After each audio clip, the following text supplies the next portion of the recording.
All right. This is great. Hi, Beth. Hi, how are you? How I am great. How are you? Good. So, we are just testing this out.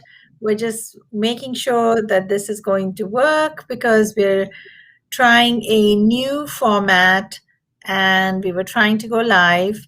Beth, do you want to talk about what we are going to be talking about next time when we are Sure. together?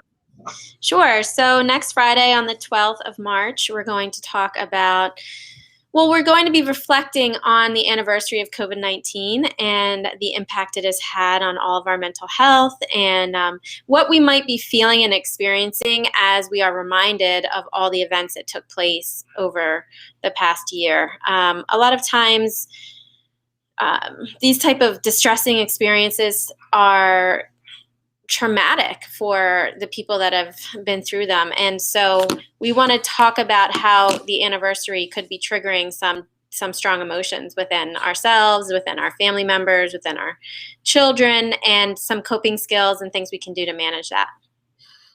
Great. So we would love to, see people join us. And if you can hear us now, or if you've joined us right now, would you put it in the chat so we can see that it's working?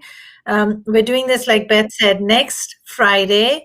And we would love to hear from you and wondering if other people are thinking about this too, this anniversary that's coming up. I'm curious if other people are realizing that this is going to be something to be thinking about. In Texas, it's crazy. I don't know if you heard, but our governor has decided that we don't need to wear masks anymore, and everything could just be open right now. Wow. Yeah, that's a big. Yeah, so everybody's on their own. So basically, starting next Wednesday, March 10th, Texas is open like nothing has ever happened. Wow. Yeah. Wow. Yeah. That's. So it also makes me wonder what that's going to be like for some people. Is that going to trigger other stress and other reactions? And, you know, how, Yeah. how's that going to play out for families that have lost people? And Mhm. I just don't know.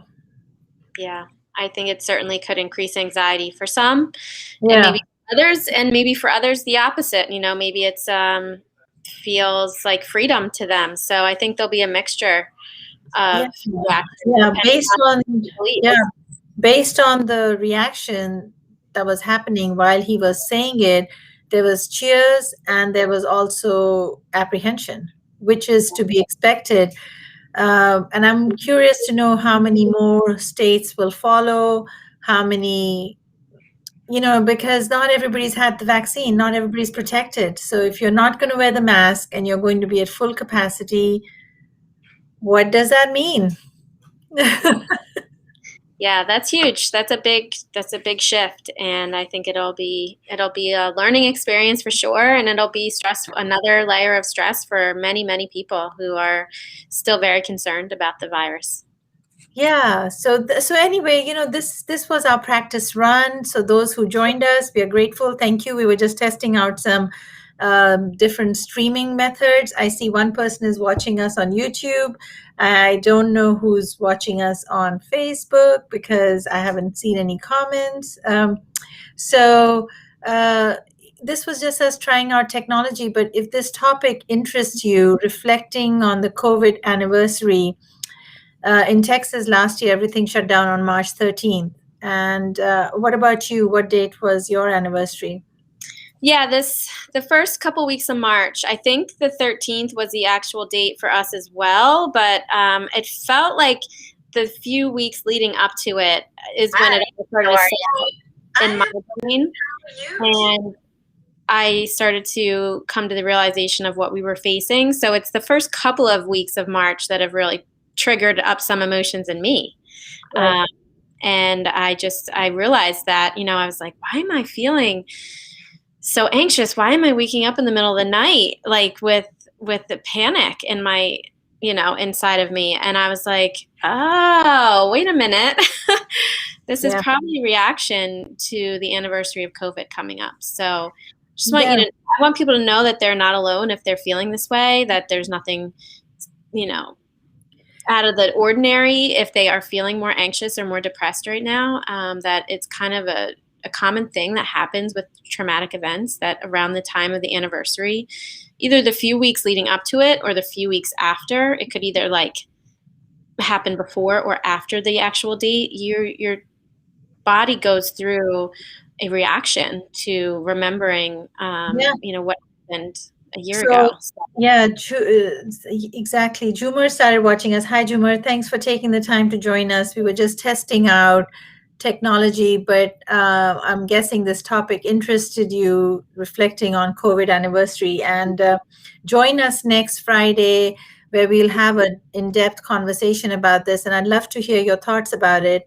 Jumer is a good friend of mine, and I would love to hear different people's perspective. What has happened in this year?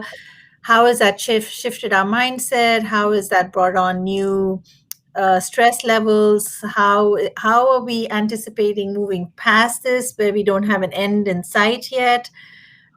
So Beth has a lifetime of experience in sharing, trauma and stress, and I can't wait to hear your perspective, Beth.